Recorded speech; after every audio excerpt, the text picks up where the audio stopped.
여러분 반갑습니다. 우리가 고난주간의 화요일을 보냈습니다. 여러분 오늘 어떻게 지내셨습니까? 예수님께서는 이 고난주간의 화요일의 행적이 대단히 분주하고 또 격렬하셨습니다. 오늘은 그 부분까지 생각해 볼 텐데 먼저 기도하고 묵상을 이어가도록 하겠습니다. 우리의 대제사장이시며 또 메시아 왕으로 우리를 당신 안에 넓게 품으시고 우리를 위한 구속의 일들을 친히 담당해 주신 예수님, 우리가 져야 할 사망의 형벌과 죄의 저주를 주님께서는 친히 감당해 주시고 아버지께 끝까지 순종하심으로 얻으신 의를 또한 우리에게 값없이 나누어 주심으로 우리도 주님의 영생의 생명에 참여하고 주님 얻으신 그 영광스러운 통치의 권세를 함께 나누게 해주심을 감사합니다. 우리가 그리스도 안에서 값없이 은혜로 하나님의 자녀가 되었으니 늘 감사하며 또 감사하며 살아갈 수 있게 하시되 우리들의 인격과 삶에서도 우리들의 행함과 또 가고 멈추는 모든 일들 가운데서도 우리 주님의 아름다우신 형상이 아름다우신 향기가 이 땅 가운데 드러나므로 우리의 모든 말과 행실을 통해 하나님의 영광이 나타나도록 인도해 주옵소서.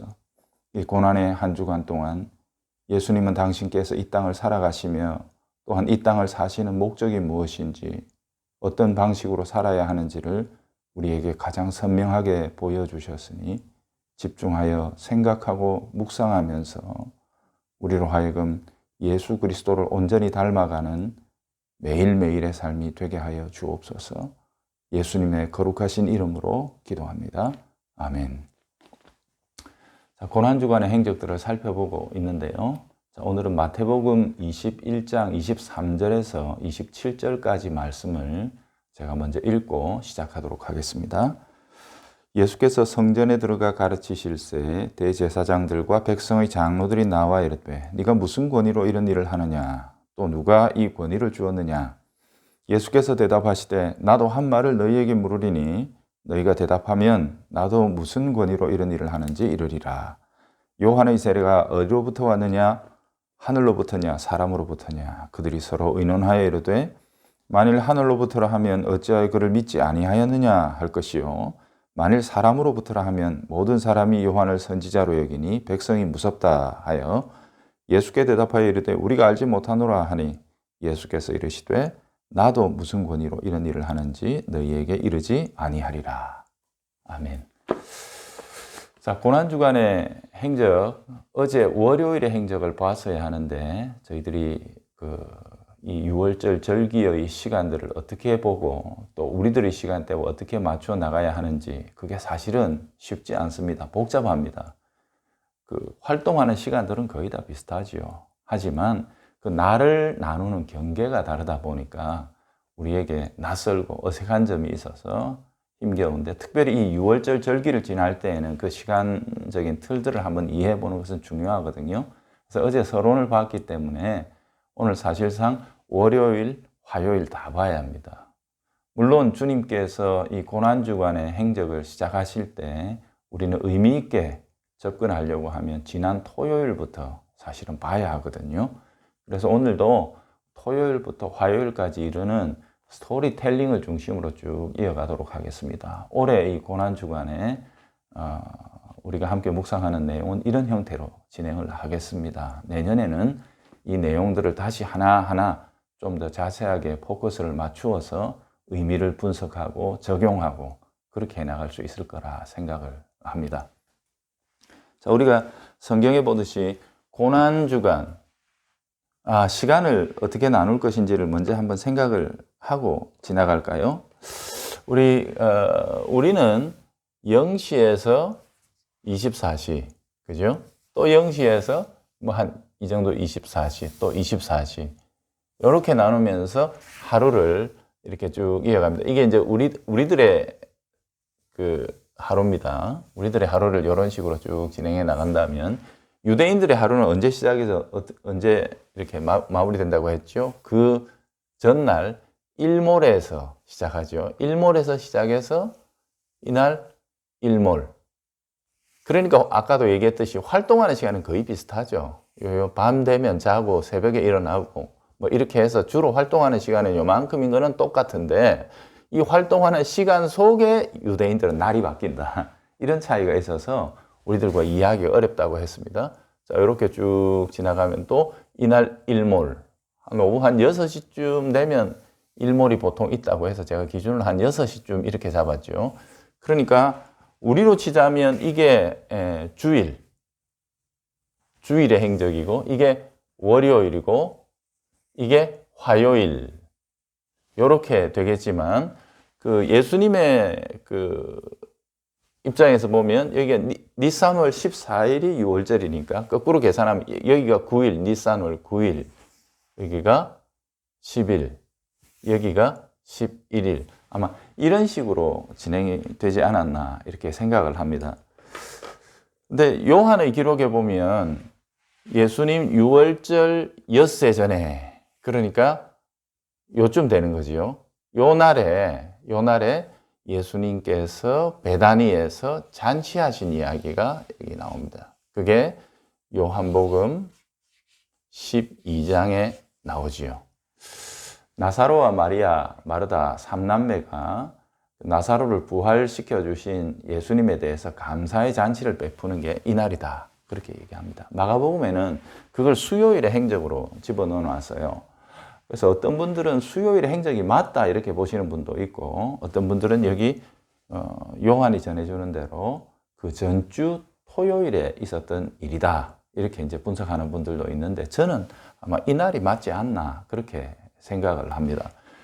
그러니까 토요일 저녁 일몰에 안식일이 끝나니까 분명히 이때는 잔치를 못했을 거예요. 토요일 날에 그죠? 그러니까 안식일이 끝나 일몰이 지나고 나서 아마 이 잔치도 있었을 것이다 라고 자연스럽게 추정할 수 있죠. 그러면 예수님께서는 이맘때쯤에 이미 베다니에 도착해 계셨든지 아니면 안식일에 이동할 수 있는 제한거리가 있거든요. 그 제한거리, 베다니에서부터 그 제한거리 안에 계시다가 아마 그 시간을 맞추어서 베다니 마리아의 집, 혹은 마가복음의 기준으로 보면 그 시몬의 집이라고 이렇게 나오죠. 거기에 도달해서 이 잔치가 진행이 됐을 것이다. 그렇게 생각을 해볼 수 있습니다. 제일 중요한 것은 이 요한복음 12장에 나오는 이 잔치가 왜 중요한가 하면 이 잔치의 주제가 뭐냐 하면 부활입니다. 나사로의 부활을 기뻐하고 감사하는 자리죠. 예수님께서 이 부활을 일으키셨단 말이에요. 그런데 이게 왜 어떤 의미를 가지느냐? 그 시대에 당시 성전 권력은 사두개인이었죠. 성전의 권력. 사두개인은 뭡니까? 부활을 부정하는 사람들입니다. 교리적으로 부활을 부정하는 사람들이 성전의 권력을 딱 차고 있었지요. 그 당시에 성전 권력은 단순한 그 종교적 권력일 뿐만 아니라 다스리는 정치 권력이었습니다. 대제사장이 로마에 의해서 임명이 됐고, 그래서 매년마다 대제사장의 임명을 받기 위해 막대한 상납금 혹은 매물, 뒷돈 이런 것들을 거래해서 이 대제사장의 직분을 자기들이 딱 가지고, 대제사장은 자연스럽게 산헤드린 공회, 유대인들의 삶을 거의 결정지을 수 있는 아주 중요한 회의죠. 종교법, 시민법 이런 것들 거의 다 다룬다고 볼 수 있습니다. 스테반의 일을 우리가 기억해 본다면 심지어 사람을 돌로 쳐 죽일 수 있는 종교적인 문제에 있어서는 그들이 아주 막강한 권력을 가지고 있는 뭐라고 그럴까요? 정치 권력이라고도 말할 수 있습니다. 그런데 바로 이 사람들의 교리가 부활을 부정하는 거예요. 철저하게 세속적인 사람들이죠. 그러니 로마하고 깊게 결탁을 했고 실제로 성전을 운영해 나가는 것 속에서 대단히 세속적인 방식으로 운영해 나갔을 것이다. 물론 겉으로는 아주 거룩한 성의를 입고 아주 찬란한 종교적인 위세들로 혹은 그 색깔들로 자기들을 덧칠해 놓고 있었지만 실질적으로 그들의 마음속 혹은 신앙의 속에는 죽음을 초월하는 영생의 신앙이라는 게 전혀 없었지요. 자, 이런 상황 속에서 정치 권력들이 극단적으로 싫어하고 있는 교리적이기도 하고 자기들의 통치에 있어서 굉장히 중요한 요소였던 이 죽음의 문제, 그게 부정이 되는 부활이 실제로 일어나 버렸단 말입니다. 그래서 사실 이 문제 때문에 예수님은 거의 이 사람들에게는 완전히 이제 죽여야 될 존재로 됐는데, 요한복음 12장에 보면은요, 마지막 부분에 이 사건을 다루는 대제사장들이 나사로까지도 죽이려고 했다 그랬죠. 나사로 때문에 사람들이 더 많이 이 이슈에 몰려들게 되니까 부활한 나사로까지도 죽여버려야 되겠구나, 이렇게까지 생각했다는 거죠. 왜 그렇습니까? 여러분, 죽음을 두려움입니다. 죽음은 공포지요. 두려움입니다. 죽음을 두려워하지 않는 인간, 절대로 복종시킬 수 없습니다. 지배할 수가 없지요. 역사 전체를 살펴봐도 독재 권력 혹은 세속의 권력의 핵심은 뭐냐면 두려움으로 통치하는 것입니다. 그런데 인간이 느낄 수 있는 가장 크고 무서운 두려움은 뭡니까? 죽음 아닙니까? 그런데 이 죽음 자체를 두려워하지 않는 인간, 부활을 경험하고 부활을 마음속에 품고 살아가는 사람들이지요. 이 영생의 삶이라는 건데, 이 사람들은 지배되지 않는 거예요. 자, 이런 측면에서 볼 때 우리 그리스도인들의 오늘날의 이 세상살이 우리가 좀 깊이 고민해 봐야 합니다. 우리는 너무도 많은 부분에 있어서 세상에 잠식되고 짓눌려 살아가고 있는 것은 아닌가. 성경이 경고하고 있는 대로 죽기를 무서워함으로 일생에 매여 종로로 타는 사람들, 거기에서부터 우리를 구원해 주시는 것이 예수 그리스도의 부활 사건인데, 이 부활을 우리의 신앙의 가장 근간으로 삼고 있다고 하지만 우리들 역시도 죽음을 두려워하고 있는 그런 존재들은 아닌가. 물론 이것 때문에 우리의 삶을 가볍게 여긴다는 뜻은 아닙니다. 우리가 죽음을 초월했기 때문에 우리의 삶의 의미, 삶의 목적이라는 것이 이 땅 사람들이 매여서 끌려가는 것과 다르다. 이 땅을 뛰어넘어 하늘에 속한 신령한 목적으로 살아간다 하는 것이 오히려 부활신앙이죠. 여러분, 그렇기 때문에 부활신앙은 오늘의 삶을 의미 있게 하고 가치 있게 하고 강력하게 하는, 이 세상에 매이지 않게 하는 아주 큰 영적 권세지요. 그런데 이걸 우리는 전혀 제대로 이해하지 못하다 보니까 도리어 부활의 신앙을 가졌다 하면서도 세상의 종로로 살아갈 수 있기가 쉬운데, 너무 길게 설명하고 있습니다만 어쨌든 이 나사로 집에서 잔치한 사건은 굉장한 이슈가 됐을 겁니다. 그래서 그 집 앞에 엄청나게 많은 사람들, 특별히 지난주에 우리 설교에서도 들었지만 이 6월절 같은 큰 절기가 되면 예루살렘이라는 기본적인 지경이 이 베다니까지도 확장되었기 때문에 베다니에도 아마 순례객들이 제법 많이 있었을 겁니다. 그리고 그런 사람들이 바로 이 잔치에 주목하고 무슨 일이 일어났는지 엄청난 이슈가 됐겠죠. 그것은 자연스럽게 다음날 주님께서 주일날 낮에 예루살렘에 입성하시게 되는 장면에 있어서의 그 환호, 엄청난 인파들의 어떤 그 순간적인 열광, 어떤 이런 것들과도 연관이 있을 수 있다라고 그렇게 생각을 하죠. 로마서 5장에 보면 죄가 사망으로 왕노릇한다. 혹은 사망이 죄를 말미암아 우리 가운데 왕노릇하고자 한다. 이런 경계들이 많이 나와 있는데, 자, 그런 측면에서 이 토요일 날에 있었던 이 잔치는 대단히 중요하죠. 우리 주님께서 토요일 날에 그렇게 잔치를 보내시고 주일 날에 우리가 그 설교에서 들었다시피 이제 우리들의 시간 속에서 제가 표현을 해보자면 날이 밝아 주일날에 예루살렘에 입성하시게 되죠. 나귀를 타고 입성하시는 장면 우리는 이미 보았습니다. 그죠? 그 다음에 이날에 성전을 돌아보셨다고 합니다. 주일날에 성전을 돌아보심. 성전이 어떤 상태에 있는가, 이걸 주님께서 살펴보셨다는 뜻이 되겠죠. 그리고 나서 세 번째로 주일날에 주님께서 헬라인 몇 사람을 만났다는 이야기가 있습니다. 자, 주님께서는 주일날에 이런 일정을 보내시고 해가 짐에 다시 베다니로 넘어가셨다. 그리고 주무시고 월요일날 아침에 다시 이제 예루살렘을 향해 성전 쪽을 향해서 넘어가는데, 베다니 쪽에서 넘어가면은요, 이 감람산 언덕을 이렇게 쭉 넘어서 쭉 내려가면서 성전으로 접근하게 되거든요. 성전 아래쪽이 이제 쭉 기드론 골짜기라는 게 골짜기가 쭉 이어지기 때문에 쭉 내려다 보면서 이렇게 가는데, 그 가시던 길에서 아침에 예수님께서 시장하셨고 무화과 나무, 잎이 무성한 무화과 나무를 발견하시고 가서 열매를 얻으려고 하셨는데 열매가 없자 주님께서 무화과 나무를 저주하시는 사건이 발생하죠. 자, 여기에서 저주를 받은 무화과 나무는 그 다음날 아침 기사에 보면, 물론 이걸 한 날에 일어난 것처럼 붙여서 이렇게 써놓은 기사도 있습니다만, 무화과 나무 화요일 날 아침에 보니까 말라 비틀어져 죽었습니다.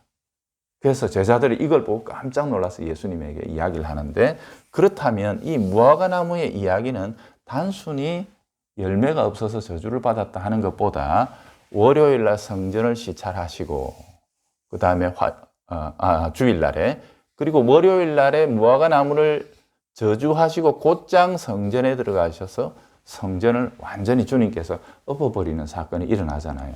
그리고 나서 화요일 날에 이 무화과 나무가 말라 죽었단 말이에요. 그러니까 이 사건은 성전이라는 주제와 밀접하게 연관되어 있을 것이다. 겉으로는 아주 찬란하게 지어진 성전. 그러나 그 속에 하나님께서 찾으시는 신앙의 참된 본질과 의미, 내용, 하나님을 기쁘시게 하는 제사도 없고 하나님을 기쁘시게 해드리는 그 어떤 삶도 섬김도 없는, 그저 겉에다 금만 잔뜩 갖다 발라놓고 그 다음에 엄청난 규모로 아름다운 건물로 지어가지고 세상에서 많은 사람들을 불러들이고 있지만 의미는 없는 그런 성전의 허례주의, 허식주의, 신앙의 껍데기만 남아있는 유대인들의 당시의 형편, 종교 권력의 허무함, 허상들, 이런 것들을 강력하게 징계하시는 하나의 의미가 있지 아니하겠나 우리가 생각할 수 있겠습니다. 자, 월요일 날 행적을 지금 우리가 보고 있죠. 자, 무화과를 저주하셨다고 하는데 여러분 생각해 보세요.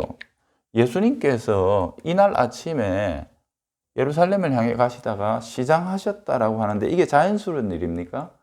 절대로 그렇지 않습니다. 예수님 지금 어느 집에 계세요? 잔치를 베풀어준 베다니 마리아의 집에서 지금 오락가락하고 계시거든요. 그 유명한 마르다가 있는 집 아닙니까? 마르다야 사람 섬기는 일을 얼마나 좋아했던 참 착한 여인입니까? 그죠? 마르다가 예수님 아침을 안 챙겨드렸다? 이게 있을 수가 있는 일일까요? 아니죠. 예수님께서는 분명히 그 전날 돌아보신 성전과의 어떤 연관성 속에서 당신의 행보, 당신의 행함 모든 것들을 결정지으시고 당신의 행함 하나하나가 의미를 드러내기 위해서 의도적으로 행하신 일이다. 이렇게 볼 수 있습니다. 자, 당시의 성전의 이야기를 조금 들려드려야 되겠는데요. 제가 지도를 하나 그려왔습니다. 요즘 저작권이라는 게 있어가지고 인터넷에서 이렇게 가져오기가 조금 쉽지 않아가지고요. 제가 여기다 하나 붙여놓고 설명을 드릴게요. 자, 예수님께서 어느 길을 통해 가셨나 하면 여기가 성전이고 여기 빨간색이 지성소입니다. 이게 여기 까만색으로 여기 안에 있는 요게 원래 성전. 그러니까 하스몬 왕조도 그렇고 그 이전에 그 바벨론 포로로 갔다 와가지고 이렇게 스룹바벨이 지었던 그 성전의 규모가 한 이 정도 됐을 거예요. 그런데 헤롯은 그것을 이 정도로 크게 했죠. 이 정도로 크게 하고 도시의 규모도 예전엔 한 이 정도 됐을 건데 그걸 이렇게까지 확장을 시켜 놓았습니다. 이게 헤롯의 업적이죠. 근데 헤롯의 궁극적인 목적은 보면은요, 딱 돈 될 게 뭐냐? 성전이다. 이 성전을 기초로 해서 예루살렘은 일어날 수밖에 없다. 산업을 일으킬 수 있는 그런 곳은 아니다. 라고 생각해서 이제 이런 형태로 진행했다는 거고, 그래서 성전이 좌우로 오늘날로 치자면 백화점 명품과 그 다음에 거기 운동시설, 각종 오락시설 이런 것들이 쭉 즐비해 있고, 여기 왕의 행각이라는 게 있는 곳은 거의 행정, 복합, 어떤 그런 오피스텔처럼 행정적인 기능이 참 많았던 곳이라고 그러지요. 그래서 성전이 단순하게 우리는 성소와 지성소만 생각하는데 헤롯은 훨씬 더 큰 그림을 그리고 여기에서 자기의 이익의 터로 삼아서 이것을 활용했다. 이 사실을 알 수가 있습니다. 자, 예수님께서 이 베다니가 이쪽 길입니다. 베다니. 여리고에서 오면 이쪽 길로 이렇게 온다고 그러죠. 감람산이 여기 초록색 선처럼 이렇게 되어 있습니다. 그러니까 언덕이 이렇게 올라가가지고 이렇게 쭉 내려가면서 여기 기드론 골짜기가 이렇게 쭉 이어지거든요. 그러니까 예수님께서는 아마 이 베다니 쪽에서 이렇게 쭉 오시면서 이 성전을 약간 아래로 내려다 보시며 그 중에 있는 성전과 제 생각입니다. 제 느낌은 이 오버랩 되는 마을의 어떤 그 나무를 딱 기준으로 나무 뒤에 성전이 딱 보이는 그런 위치에서 아마 이 나무를 저주하셨던 것이 아닌가. 저는 그렇게 생각을 합니다. 그래서 이런 쪽이고요. 여러분 여기 보시면 여기 제가 동그라미 쳐놓은 여기가 겟세마네로 추정되는 곳입니다. 그리고 여기가 골고다고 예수님의 무덤이 있는 곳이고, 제가 참고로 이렇게 한번 쭉 보여드릴게요. 여기가 헤롯의 궁전입니다. 헤롯이 내려오면 여기에서 지냈다고 그러지요. 그 다음에 여기가 대제사장 가야바의 집, 여기가 마가다락방, 이런 식으로 됩니다. 여기 초록색으로 되어 있는 데는 그 베데스다 연못이고, 여기가 실로암 못, 예수님의 이적들 이런 것들과 연관이 되어 있죠. 제가 여기 이런 식으로 초록색으로 이렇게 꺼놓은 것은 이쪽이 부자들의 도시고 이쪽이 가난한 사람들의 도시입니다. 여기가 낮은 도시, 여기가 높은 도시. 그래서 여기 upper city, lower city 이렇게 얘기하는데, 보통 이 예루살렘에 보면 여기 아랫도시에 사는 사람들은 절대로 거룩해질 수 없습니다. 성전의 각종 폐기물들과 여기에 있는 도시, 그 다음에 분뇨, 이런 것들이, 하수 이런 것들이 전부 다 여기가 분문이라는 곳인데요. 이쪽을 통해서 쭉 내려가고 시체도 항상 이쪽으로 내려가서 여기 흰놈의 골짜기가 펼쳐져 있는데 여기서 시체를 태우거나 쓰레기를 소각하거나 막 그러니까 이쪽 길은 거룩해질 수가 없죠. 자기들. 항상 모든 게 나는 다 우월하다는 느낌 속에서 살아갔던 사람들의 어떤 그런 모습을 우리가 추정할 수 있습니다. 자, 예수님께서 이제 이 길을 통해 가지고 예루살렘 혹은 성전을 쭉 출입을 하셨을 테고, 여기 이 감람산 이 언덕이 나지막하게 이런 식으로 펼쳐져 있는 이곳에 그 노숙하는 사람들도 많았다 그렇죠. 예루살렘에서 이 많은 사람들을 다 순례객들을 처리해낼 수 없었기 때문에 노숙도 많이 하고 했고, 예수님께서 이 길을 넘어서 이제 예루살렘 쪽으로 이렇게 접근해 들어가실 때 아마 이 길이 아니었나 저는 생각을 하는데요. 그때에 이제 아마 주일날에 예루살렘 입성의 그 큰 광경들도 여기에서 펼쳐지고 그랬을 거라고 생각을 합니다. 자, 그런데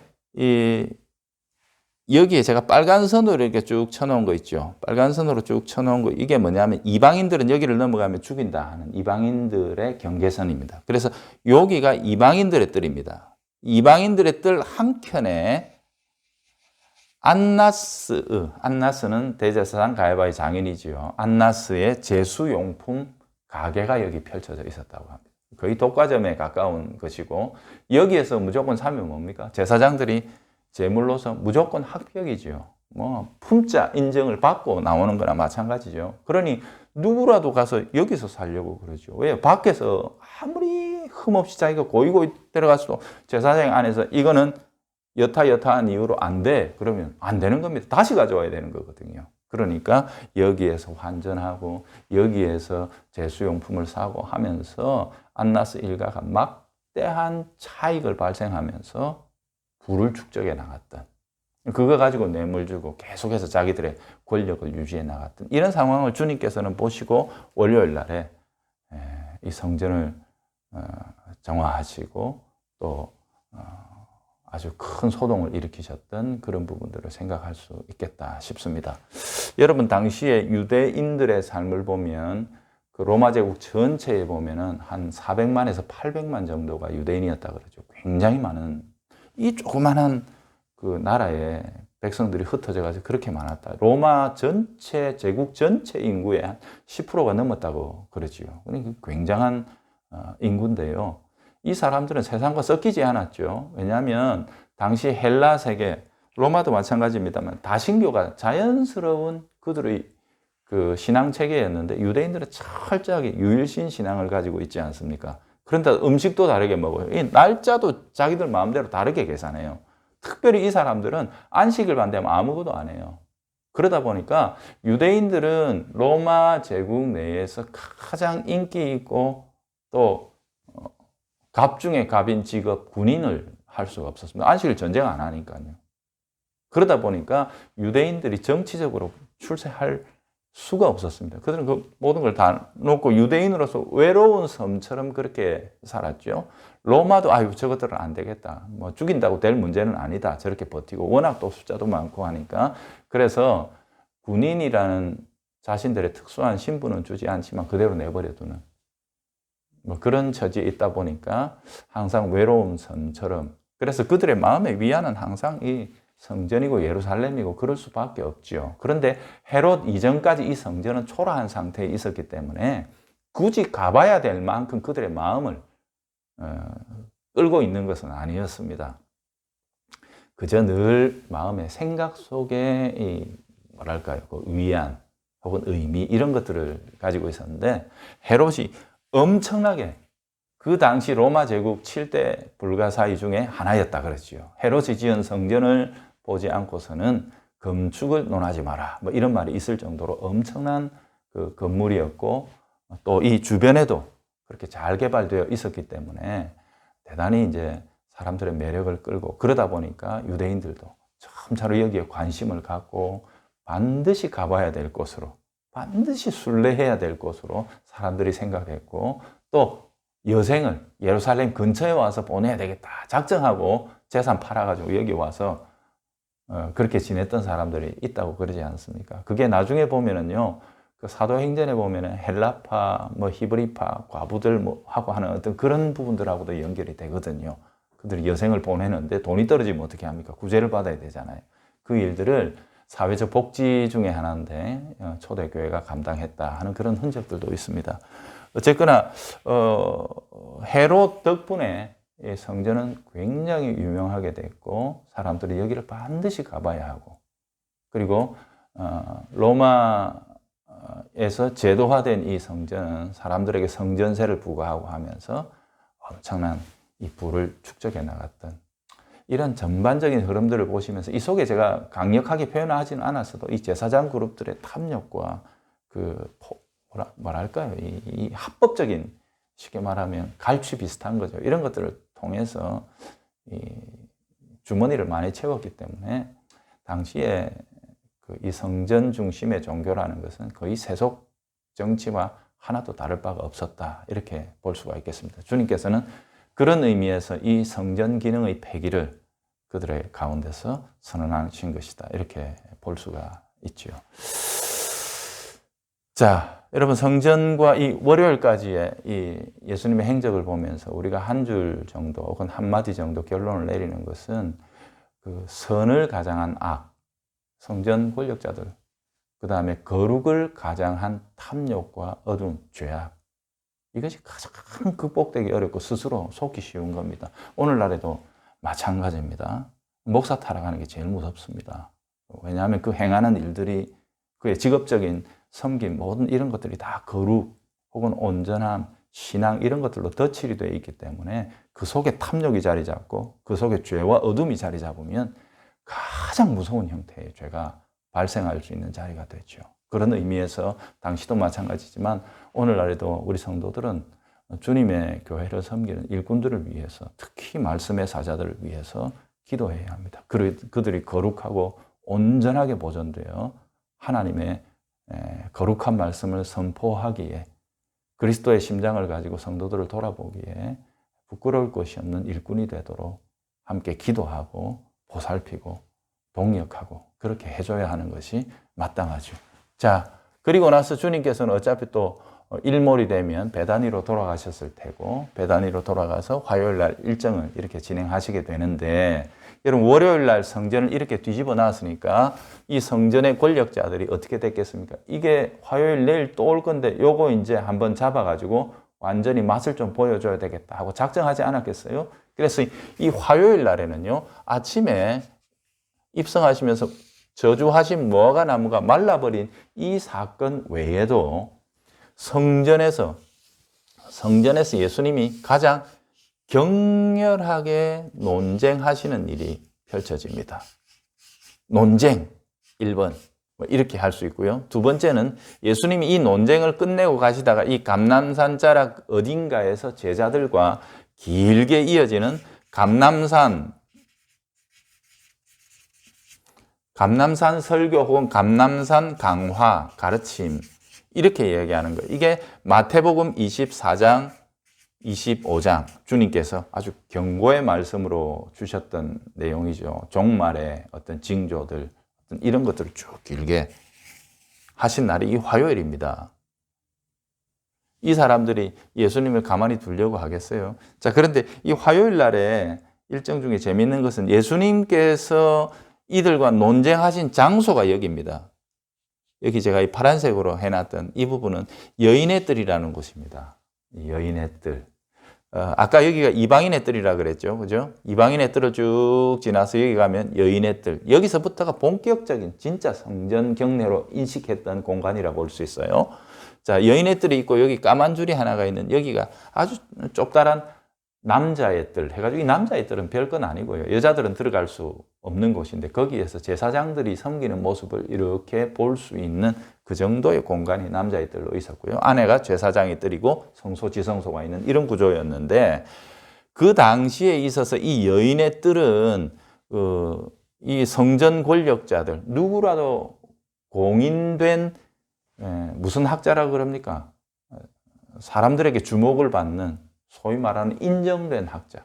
그때 인정은 뭐 자기들 인정이겠죠. 그죠? 아주 저명한 학자들이 주로 활동하는 데가 이 여인의 뜰이었고, 그 외에 주니어 학자들이라든지 일반적으로 좀 가르치는 선생들은 여기 밖에 제가 요 파란 줄로 이렇게 쭉 꺼놓은 여기가 그 복음서에 자주 나오는 솔로몬 행각이라는 곳입니다. 12살 때 예수님께서 학자들과 대화를 주고받았던 것도 아마 이 솔로몬 행각이었을 것이라고 추정이 되는데요. 바로 여기에서 주로 토론을 이어갔죠. 그런데 마지막 날 화요일 예수님께서는 여인의 뜰 깊숙이 소위 말하는 적진 깊숙이 들어가셔서 그곳에서 펼쳐지는 신앙의 일들을 감찰하시면서 예수님께서는 격렬한 논쟁을 이어가시죠. 자, 예수님께서 여기에 떴다는 소문이 들리니까 이 사람들이 준비했던 사람들을 네 차례로 보냅니다. 네 차례로 보내서 처음에 권세 혹은 네가 무슨 권위로 여기 와서 가르치느냐. 여기 어디 소위 우리 나우바리에 와 네 무슨 권위로 가르치느냐. 오늘 우리가 읽었던 본문이죠. 그랬더니 예수님이 뭐라 그럽니까? 세례 요한의 세례가 하늘로부터냐 땅으로부터냐 이렇게 물으니까 이 사람들이 딱 머리 딱 보니까 잔머리 굴리죠. 그죠? 그래서 이렇게 해도 저렇게 해도 걸리는구나 싶으면 난 모르겠다. 그러면서 이제 지나갔던 내용이죠. 두 번째, 그러니까 새로운 그룹이 나타나가지고 뭐라 그러니까 예수님에게 가이사에게 세금을 바치는 것이 옳으냐. 이거는요, 예수님이 이렇게 이야기를 해도 저렇게 이야기를 해도 자기들이 올무에 딱 씌워가지고 예수님에게 망신을 주거나 아니면은 범법자로 몰아갈 수 있는 아주 기가 막힌 어떤 덫이었거든요. 근데 예수님 거기에 뭐라고 대답하시죠? 가이사의 것은 가이사에게, 하나님의 것은 하나님께 드리는 것이다. 기가 막힌 지혜로 그들의 입을 완전히 닫아버리시는 그런 장면이 나오죠. 세 번째는 이 사두개인들, 아까 이 부활 이야기 했잖아요. 이 부활에 대해서 특별히 나사로를 부활시키신 예수님의 이 사건은 그들에게 엄청난 사건이었기 때문에 예수님에게 와서 이 부활을 빌미로 해서 그 교리를 조롱하는 한 가지의 질문을 합니다. 다분히 의도적인 질문이죠. 한 남자가 있어서 죽었는데 아이가 없어서 죽었습니다. 그러면 상속자가 없기 때문에 그 동생들이 그 형수하고의 사이에 상속자를 낳아줘야 되는데 7명이 다 그렇게 다 아들을 못 낳고 죽었습니다. 그러면 이 여자는 나중에 당신이 말하는 그 부활의 새 세계, 그 세계에 가서 어느 남자의 소유 혹은 아내가 되겠습니까? 그렇게 하니까 예수님께서 약간의 그들에게 있어서 너희들이 아무것도 알지 못하는도다. 부활이 무엇인지, 그때 무슨 누가 누구를 소유하고 지금 이 땅에 있는 구조, 이 땅에 있는 질서, 너희들이 경험하고 있는 그 타락한 질서가 천국에도 그대로 이어질 거라 생각하느냐? 예수님께서 그들에게 그런 형태의 책망을 하시면서 천국에서는 그런 일이 없다. 다 천사들과 방불한 것처럼 우리가 하나님의 형상으로 다 평등하고 동등한 것이다. 주님께서는 그렇게 말씀하시죠. 그죠? 그렇게 하면서 이 논쟁을 종결짓습니다. 그러자 네 번째 한 율법사가 나와서 선생님 어떤 게 제일 큽니까요? 라고 물으면서 여기서 하나님 사랑, 이웃 사랑이라는 이야기가 나옵니다. 이거 하나하나만 가지고도요, 거의 1시간을 우리가 풀어낼 만큼 굉장히 의미가 있고 적용점이 많은 논쟁들이죠. 예수님께서 이렇게 하시고, 또 이날 우리가 주목해 볼 만한 것은 주님이 2렙돈을 드린 과부의 헌금을 가만히 보시면서 누구보다도 많이 드렸다라고 하면서 헌금의 본질, 그죠? 그리고 헌금하는 자의 그 중심, 이런 문제에 대해서 주님께서는 아주 강하게 가르치셨던 날이 바로 이 날이다. 그리고 나서 주님께서는 다시 이 길을 올라가시면서 제자들이 예수님 성전 참 멋있지 않아요? 뭐 이런 대화들이 쭉 나올 때 예수님께서 여기서 이 감람산 광화를 제자들에게 들려주시면서 이 종말의 일들을 쭉 풀어주시고 이야기하셨다. 오늘 여기 쭉 제가 이어나갔던 여러 가지 이야기들, 이것들 속에 돌아볼 만한 것들이 참 많습니다. 자, 그런데 오늘 제가 2가지 그 적용점만 간단하게 소개하고 마무리 짓도록 하겠습니다. 부활의 신앙입니다. 나사로의 부활은 완전한 부활은 아니었죠. 다만 예수님 당신께서 일으키실 그 궁극적인 십자가와 부활 사역의 예고로서 죽음이라는 것이 우리 신자들에게 완전한 종결인가? 이 사실은 아니라는 것. 여러분, 이때 부활한 나사로는 죽음을 두려워했겠습니까? 자기가 또 죽을 것을 알았을 것입니다. 아마 예수님에게 더 깊은 이 부활 신앙의 교리들을 배웠을 테고, 마지막 주께서 오시는 재림의 날까지 우리의 육체는 바울이 가르친 것처럼 이 땅에 묻혀 있는 잠정적인 그 시간들이 있을 것은, 소위 우리 육체의 죽음을 또다시 맞이하게 될 것은 알았지만 나사로는 죽음을 두려워하지 않는, 우리의 이 육체적인 죽음이라는 것이 결코 우리들에게 약속된 것들의 소멸과 실패가 아니라는 사실을 너무도 확고하게 알았기에, 그것은 우리가 최근에 보았던 창세기 22장 예배자 아브라함에게서도 나타나는 부활신앙 아닙니까? 우리가 이 땅에 살아가는 동안 우리는 다 육체적인 죽음을 맞이할 겁니다. 물론 우리가 살아있는 동안 주님 다시 오신다면 뭐 그거는 말할 필요도 없겠지요. 그것을 누구보다도 간절히 바라는 것이 우리들입니다. 그래서 초대교회 성도들이 그때부터 지금까지 불렀던 달리다붐이 아니고 뭐예요? 마라나타, 주여 어서 오시옵소서. 이것이 우리의 진정한 바람이죠. 이 땅에서 우리가 인간 육체로 인간의 머리를 굴려서 아무리 얻을 수 있는 영광, 아무리 얻을 수 있는 뭐 재산, 모든 것을 다 합쳐도 주님이 가져오시는 그 장래의 영광, 부활의 생명과 소망, 이거 대체할 수 있겠습니까? 없습니다. 없기 때문에 우리는 부활만을 바라보며 살아가는 거죠. 이 부활 신앙을 가졌다는 것이 오늘 우리들이 현재 살아가는, 현재의 삶에 어떤 의미를 가지고 있는가, 이걸 우리는 강력하게 붙들며 살아야 합니다. 사랑하는 성도 여러분, 지금의 우리들의 시대는요, 너무도 세속적이고, 마치 그때 당시에 이 제사장들이 성전을 꿰차고 앉아서, 성전은 영원한 세계 하나님과 소통하는 자리 아닙니까? 거기에 앉은 자들이 가장 세속적이고 가장 현실적이고 가장 탐욕적인 삶을 선택해 갔듯이, 그러면서 자기의 삶을 악을 선으로 가장하고, 그 다음에 추하고 더러운 탐욕을 거룩한 옷들, 이 건물들, 이런 것들로 덧칠하면서 감추고 살았던 것처럼 오늘날 우리들도 그렇게 하고 있는 것은 아닌지, 우리들의 삶의 주제들을 한번 깊이 돌아보고 우리의 모든 삶의 포커스를 저 영원한 영광의 세계, 영생의 세계, 주님께서 주시는 그 참된 생명을 오늘 내가 살아가는 동안 누리는 것이다. 그래야 우리는 이 연약한 육체와 여전히 자주 넘어지는 부족한 삶에도 불구하고 세상에 속하지 아니한다. 세상을 이긴다. 그리스도의 사람들은 이 사실을 굳게 붙들고 살아가는 부활신앙의 사람들이 되어야 되겠다 하는 것하고, 그 다음에 사도개인의 모습, 대제사장 중심의 그 성전 권력자들의 모습을 보면서 오늘날 우리들의 교회 생활, 우리 교회의 섬김의 모습 이런 것들을 생각해 보면 좋겠습니다. 우리들의 신앙은 우리가 이 땅을 살아가는 우리 자신들에 대한 하나의 액세서리요 장식물은 아닌지 한번 돌아보면서 우리들의 실제적인 모습, 악과 어둠을 감추기 위한 하나의 액세서리처럼 방패처럼 작용해서는 안 된다는 것. 우리들은 예수 그리스도처럼 진실하고 신실하게 살아야 한다는 것.